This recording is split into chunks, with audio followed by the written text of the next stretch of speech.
$50 billion. 25 billion euros. A $1 billion COVID-19 response fund. This is how some of the world's biggest economies are responding as COVID-19 sparks panic. This is not a financial crisis. President Donald Trump signed an $8.3 billion emergency spending bill, greenlit low-interest loans to vulnerable businesses, and deferred tax payments without interest or penalties for those affected.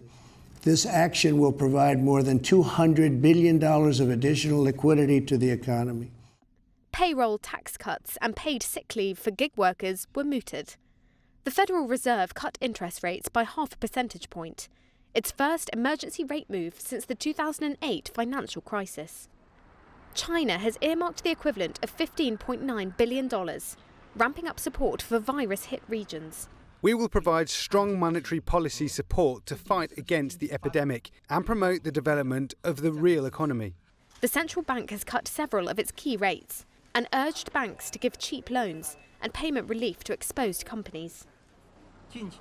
The EU Commission will set up an investment fund with firepower of 25 billion euros from existing resources to cushion the blow to vulnerable sectors. We will use all the tools at our disposal so that our economy resists this storm.